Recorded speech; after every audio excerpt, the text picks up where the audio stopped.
Welcome to Resilience Unravelled.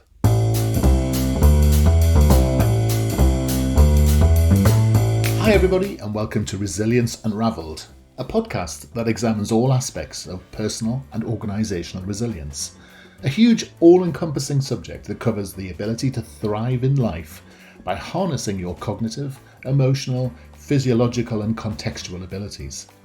I share stories from people who have thrived despite remarkable obstacles, as well as highly successful practitioners and experts across a range of topics. And this podcast introduces their amazing stories and expertise, as well as my own reflections, perspectives, strategies and tips, which come from my own synthesis of themes and trends from wider learning. You can go to qedod.com/extras to access offers, tools and resources, including free articles and ebooks.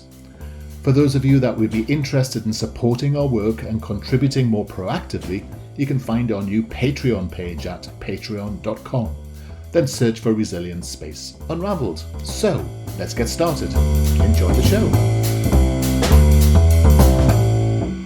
So, welcome to Resilience Unravelled. And today I'm talking to someone who I'm really interested to talk to because he's all about weightlifting. And anybody who can see my body can see that I'm a fine figure of a man.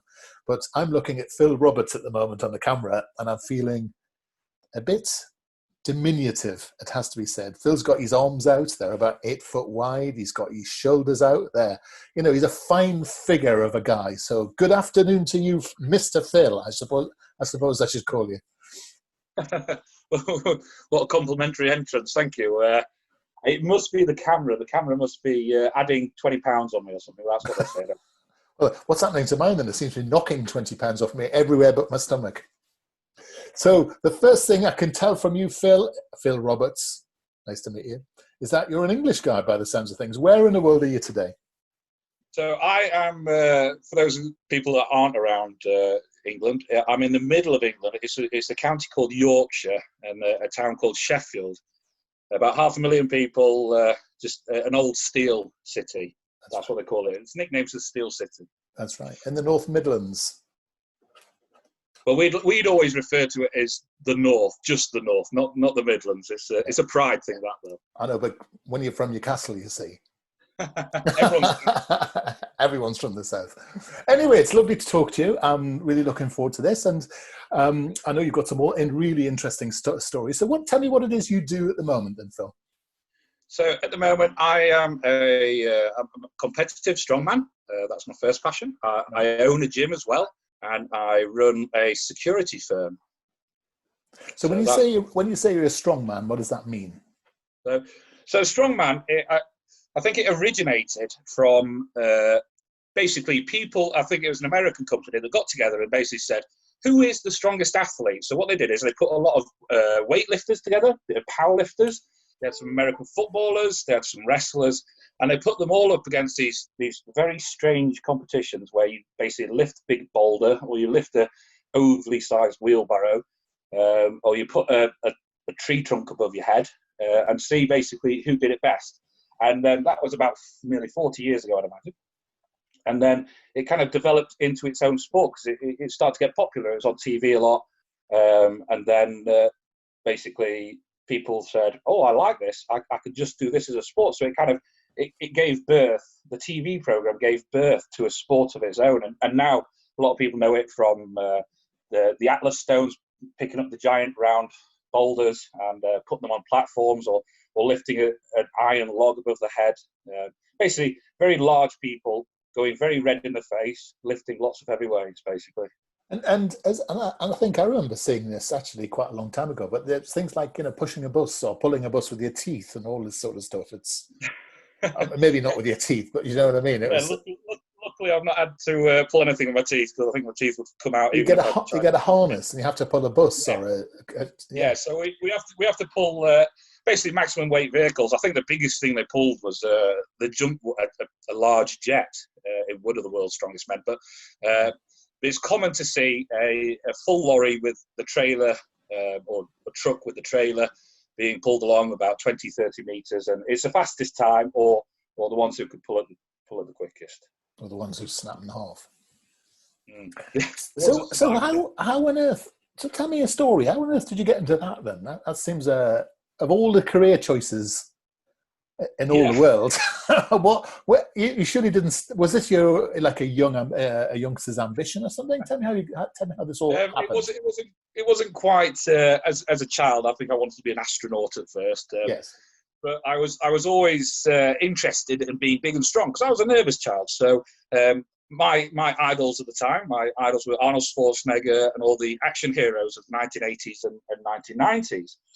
And they were never afraid of anything. So Yeah. because they had big muscles. So it was simple to me. I had big muscles. You don't have to be scared of anything. So I progressed that idea and started training, working out from about 12 years old.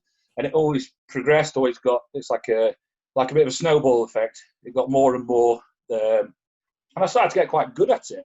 So one of my friends approached me and said, "How about when I was about 20?" He said, "How about you come and do some strongman training with me?" And I was like, "Well, I've seen it on TV. I never knew you could actually do it as a sport, but yeah, I'll go and give it a go.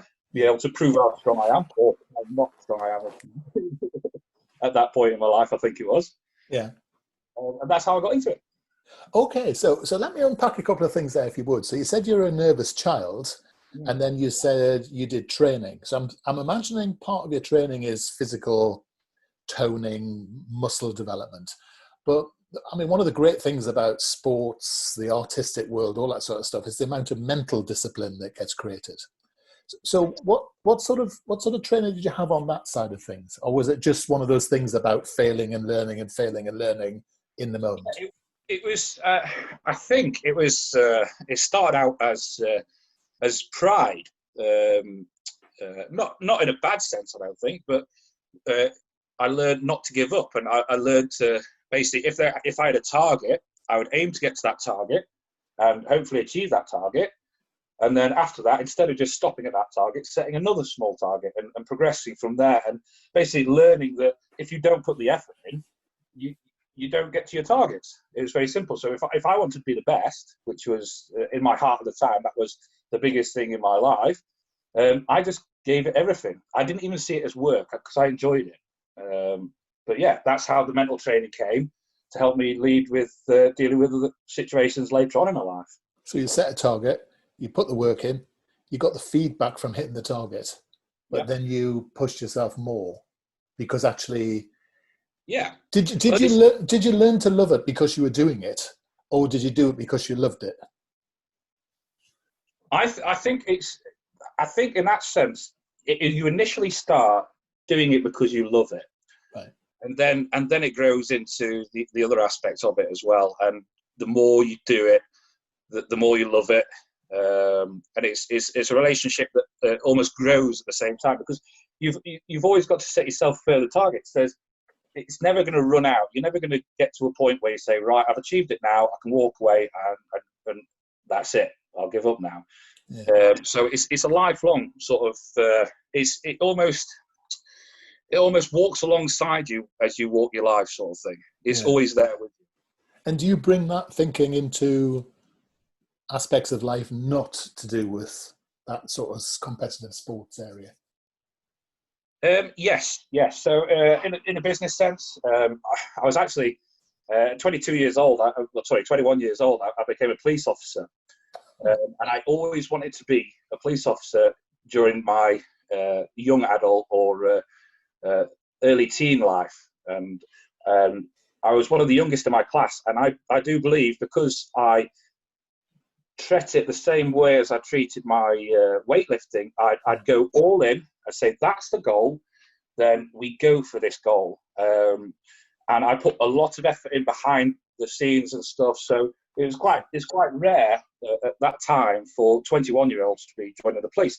So as you can imagine, once you achieve your goal, wow, that's a pat on your back. Yeah. But with the police, once I'd achieved it, it was like, right, well, where do I go now? Yes. Whereas with the weightlifting, it's a continuous thing. So once you achieve your goal, I joined the police, and it wasn't cracked up to be all that I thought it would be. That's from basically watching RoboCop as a kid too much, maybe. Getting a few delusional ideas of what policing would actually be like. But hard. yeah. Yes, it's all about learning laws, was it Police and Criminal Evidence Acts and all that sort of stuff, and learning what you can't do. Basically, you're led by paperwork. If sometimes I remember when we'd catch just a low-level thief or something like that, we'd catch them, and then while you're doing the paperwork, still 5 hours later, we're like, you know what? If they just ran a bit faster, we wouldn't have had to be back here doing all this paperwork. So you trip yourself in you trip yourself up there. Yeah. So did you stay in the police, or did you stay in the police and continue your sport, or did one take over the other? What happened then? Oh, there was only ever one passion. After I joined the police, it was a bit of a delusional dream of mine. It didn't live up to the expectations. Yeah. Whereas the weightlifting did. So the first time I actually competed I was in the police from the age of 21 to 29. So I was in for about 8 years. Oh, so you just didn't give up. You actually stuck at it. No, yeah, I stuck at it because... but that's an important thing for people, isn't it? Because a lot of people think that there's a dream, which is the sport or the performance life. And it's like watching the telly, and then you're walking down the street and an agent leaps out and well, hey, but it's not. It's graft, isn't it? And you have to often have another job, or a real job, or a day job, whilst you're putting your work into to becoming an overnight success at 29. Yeah, I mean, that was the sort of time where I learned that, you know what, life isn't exciting all the time. Sometimes you just have to do stuff for the sake of having to do stuff. And you never know where it's going to pay off later on, because me being in the police, if I'd just been in for, say, 6 months or a year when I actually started to not enjoy it that much, it wouldn't have looked so good on the say, CV for when I started a security firm. Yeah. So now I can refer to myself as managing director of the Titanium 22, and I was actually in the police for 8 years, and I'd got lots and lots of experience in lots of different areas.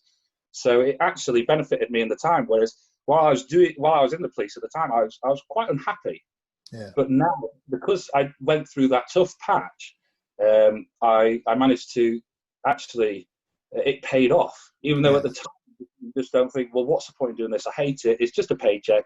But now, looking back on it, I can see why it was there and why I did it and how it's benefiting me now. And it was, of course, funding your other lifestyle, wasn't it? And a lot of people do jobs they don't really love because actually what they're doing is it's enabling them to do other stuff, isn't it? I had a friend of mine who loathed their job, but they loved it. But it was great because they could finish at 5 o'clock and go scuba diving every night because they were next door to this. And it was as simple as that. They were next door to the deep water pool, and he could get 3 or 4 hours diving every night. And literally that was it. And he hated the job. But it's that thing, isn't it? Sometimes that people don't make those trade-offs, so they don't separate the two things. They just say, well, I'm going to do this easy thing. But if you don't stick to things, you can't do the hard thing, because that mental toughness you've built is, like you're saying, it's applying to both sides of your life, isn't it?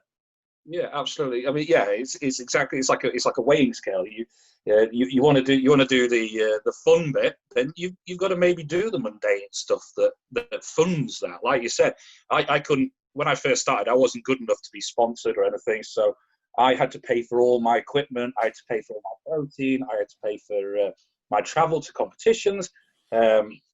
Even later on, when I was starting to get quite well known, and I actually managed to travel to different countries, the first few times I went, I had to pay for my own airfare and travel and stuff. So, but again, later on, it pays off as long as you stick at that. But I wouldn't have been able to do that if I didn't just have a grounded job.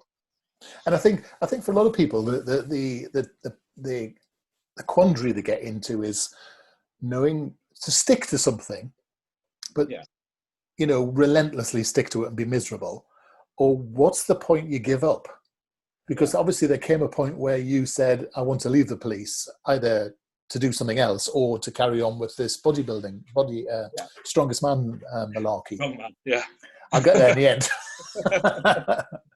Yeah, so, the difference is that bodybuilders look good in skimpy little pants, whereas strongmen, we don't look so good. We've got curves in the wrong places and stuff, so we're not quite as glamorous. You have to have giant pants. Yeah. Okay, so you left the police, and what happened then? Yeah, so I left. I left the police. The reason I left the police is, as I said, I wasn't happy for a long time. I wasn't happy for potentially over 6 years while I was in the police, and it started to progress and get worse. So another bit in my life, I split up with my fiance at the time. So it kind of all added together, and I said, you know what, enough's enough. You know, it's not worth it anymore. It's making me that unhappy that I have to do something about this, and that was. Basically start a whole new chapter in my life. And I went and I opened a gym. I opened Titanium Strength Gym. And I had my hands in my head every single night for about nearly the first year where I wasn't paying myself. Everything was getting reinvested. Yeah. And I had to move back to my parents and live in a single bed for my 30th birthday.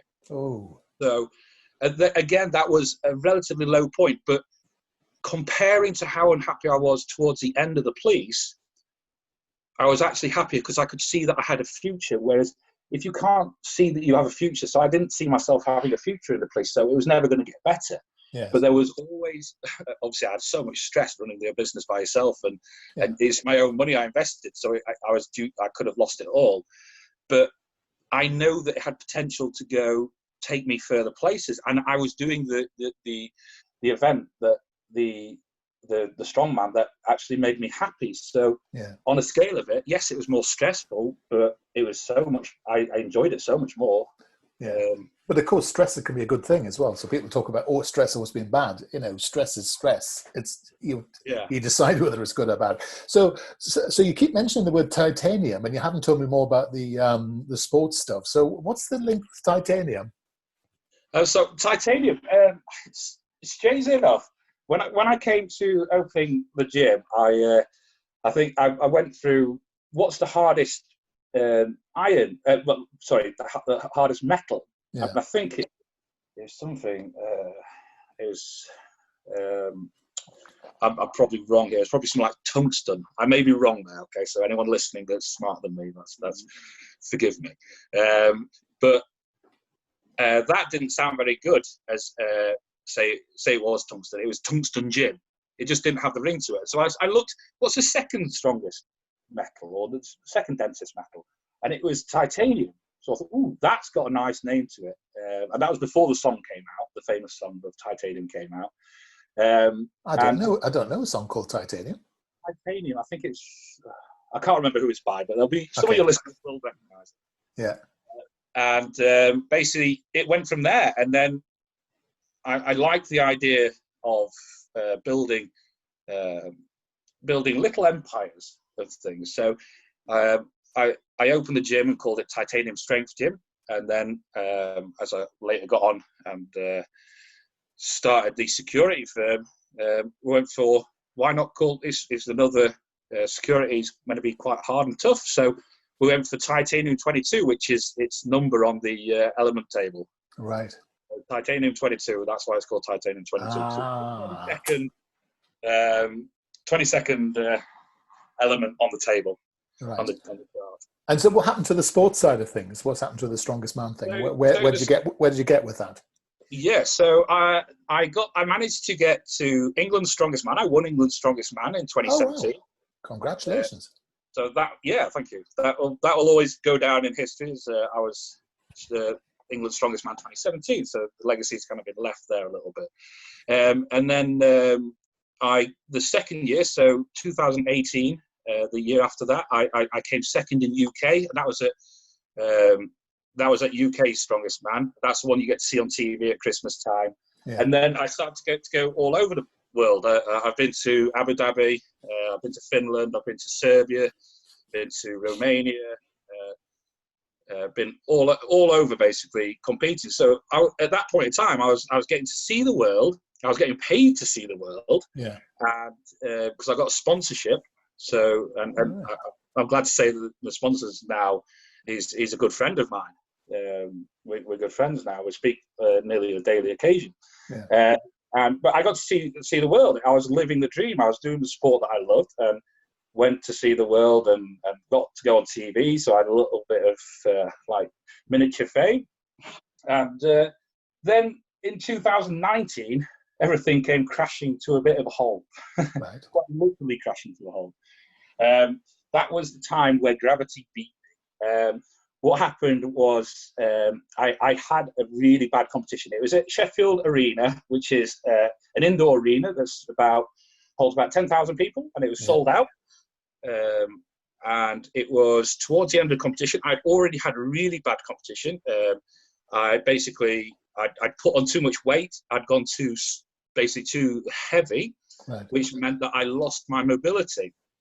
It was an experiment that I was trying. I thought it would pay off, but it didn't. It basically meant I was towards the bottom of the pack, which I'd never really been in this position. I've never done so badly. And I remember thinking, right, well, last event, let's just do this so I can get to the pub and have a few beers to drown my sorrows. And I basically went and did the Atlas stones, the round concrete balls that you pick up and put on platform. Yeah. And as I picked up the fourth one, which was 160 kilos, I missed the ledge, and my leg was wedged in between the platform and the floor. So if you imagine your toes are on the floor and your knee is up against the platform, and the 160 kilo stone dropped from about 6 foot onto my knee, which snapped my tibia and fibula completely in half. And I've got some footage of it, and you can actually hear the crack over a full arena from about 30 meters away. And obviously I remember hearing the crack and thinking that is very bad. And then the pain kicked. Yes. And then the pain kicked in. So I was I remember thinking, wow, this could be a career ender. I think this is me done, and a lot of pain. And basically they took me off to hospital. Obviously, they didn't let me finish the last stone on one leg. I'd run out of time anyway. That would have been funny if I'd asked them, wouldn't I? I was like, "Oh, excuse me, how much time?" Before I go. No, that wasn't really crossing my mind at that time. And I went to hospital and had the first bit of surgery, and they said, right, well, it's a clean break. It didn't come out of the skin, so you're very lucky, even though your leg's very floppy on the floor. We'll take you into surgery and repair the bone. And as I came, obviously you get put to sleep, and as I came back around, there's a lot of nurses and a couple of doctors stood over me. And I've been in surgeries before. I woke up and I was like, oh, something's not right. Looked down at my leg, and there was actually 4, if you think about masonry bolts, so large masonry bolts that would hold breeze blocks together, sticking out of my leg. There's 4 of them, two above the break, 2 below the break, and there was 4 titanium, ironically, rods. Well, that's where I thought it was coming from, you see. Go on, carry on. Yeah, I'm fast there, so keep going. Rods. Everyone likes a gory injury. Come on. Excellent. We've got 4 boats. Basically 4 titanium rods bridged together, and they basically said, look, and then I had this humongous wound either side of this, and I just looked down. I was, what is going on here?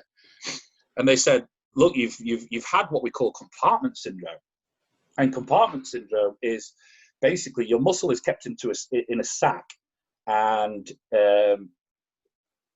what happens is, because I had such a large muscle mass, the sac was already full. But with the extra swelling of the leg break and the fluids it released, what it was doing, it was so much pressure that it was actually stopping the blood. It was strangling the arteries, taking blood to my foot. And they said, look, you could lose your leg at this point. Worst case scenario, you can die from blood poisoning. Yeah. Obviously, that's a bit of a wake-up call. You think, well, I thought it was just a broken leg. I thought you were going to fix it, and then it was going to be okay. And they said, no, for the next 2 weeks, what we're going to be doing is we're going to be working to save your leg. So I had a pump. So what they had to do is they had to slice my leg open from knee to ankle, all the way down. Obviously, if you break the skin that badly, and you have to cut into the muscle as well to break the sac, your muscle is very tight and taut, so it stretches open. So I had 2 gaping wounds either side. There was actually as much wound as there was leg. Well, it felt like. Yeah. So they left that open wound for 2 weeks with a pump attached to it, basically trying to get out what I described as I had to walk around with a pump on, like a little handbag around me, and I can only describe it as, it looks like, I hope people aren't eating as they listen to this, but it looks like spaghetti bolognese without the spaghetti, just the bolognese sauce. That's what it looked like, and I had to walk around with this for 2 weeks. Well, I couldn't walk around. I used to have to hobble around or go in a wheelchair for 2 weeks. And then basically came the day they said, look, the swelling's gone down. We can actually fix the bone now. So I've had a skin graft because they can't stitch it back up because the skin got too stretched. Yeah. So I've actually had skin graft all over my leg, but so that would be the end of any modelling career I had. I'd never had any from the first place because unfortunately I'm not good looking enough to be a model, so I wasn't missing out on anything, and I wasn't getting sponsored by IMAC or anything, so I didn't have lovely smooth legs. So there's no great loss for me there. I don't mind a nasty scar. But what's happened to the knee though? Is the knee okay? Yes, surprisingly, the knee basically put all the force into the tibia and fibia, so it didn't actually take much of the brunt. It was just all the energy was expelled in the breaking of the tibia and fibia. Wow. But that basically, I was in what we call a Lizaroff frame, an external fixator, for 4.5 months to refix it, and that I can only describe as one of the most painful experiences ever. It's basically, if you think about it, what it is, it's an external fixator which basically they screw. I think there was 24 screws in my leg that were holding it in place, holding the bones in place. But your flesh moves around this, so every time if you think about it, the calf muscle was like a kebab on a barbecue stick. So it slide down and slide back up, and it was it's not fun even thinking about it. But I'm smirking to myself now because I know that it's all over and done with, and I don't have to do it again. So it's so I'm guessing then, because the fact that you're sitting me talking to me today, I'm guessing that those mental strategies you learned from being a kid have helped you through this, because it's exactly the same process recovering from the illness in a way, isn't it? Yeah, absolutely. I mean, also what happened is I was very popular. I was very popular. I always had a little group around me. People wanted to be around me because I was doing so well. And when the leg break came, a lot of people kind of just tossed me aside. They didn't do it straight away. They didn't say, "Oh, Phil, by the way, now you broke your leg and you're not doing very well at strongman. I don't want to be your friend." It's kind of, you don't hear from them as much, and then when you contact them or you try to contact them, they're not as enthusiastic about seeing you. So you start to learn that actually people were there for one thing and for themselves, to glorify themselves. Yeah. And I actually, during this time, I did find it very hard, even though I had the training of never surrender, don't give up, always have a goal, make sure you have a goal. But at the same time, I actually did start going to church and I became a Christian, which it'd been a long thing for me. It'd been, I'd always thought there was a God there, and basically it came to a head when a lot of people left me, and I was left with nothing else. So I learned that maybe God was the only one that stuck around there fully. It's a thing I hear a lot with people who've gone through injuries, and especially people who, being in the sporting world in particular, there's this sort of crowd of flies around people, and they sort of buzz off and find another place to hang around, don't they? And I'm pleased you found something, because actually, it's whatever helps, isn't it? And if you'll find solace and purpose and such like in that place, then why not? No one can judge you for something that works for you. No, exactly. And basically, you just, I learned, obviously you had really bad days. You had really bad days when the pain was bad. And I don't think you can do anything to avoid those bad days. But the days where you're feeling okay, that's when the days you make progress. So that's when I started, when we started doing the business plans for Titanium 22. So to keep yourself motivated, even if it wasn't successful, I mean, it's doing well now. We're glad to say it's doing quite well.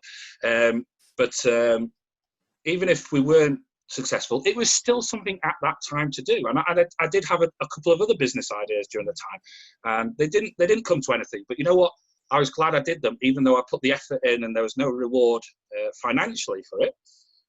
It still kept my mind occupied, kept myself busy.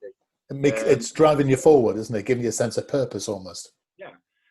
But you do get days. You get, and you have to actively, in my opinion, when I look back and think, why did that happen? Why did this have to happen? If I'd just done this, I'd always say, if you can't change something, why bother thinking about it? Because you're only beating yourself up, and then that reflects. So you beat yourself up, so your self-esteem goes down, and then your low self-esteem gets infected onto other people, and then other people realise, you know what, he's not a very nice person to be around anymore. He's not fun, and even your closest friends will basically eventually turn away from you, not because they're being nasty or anything, but because your negativity it gets too much. So what you have to do in that situation, I had to snap out of it. Yes, I'd have a day or two where I'd felt miserable, but then after that, I'd snap out of it and see what I could do and push myself forward, like you said. And that's our key, isn't it? I mean, people don't understand how much planning really helps you. That projection into the future, it's so powerful. So Phil, it's a brilliant story. So you're going to write a book?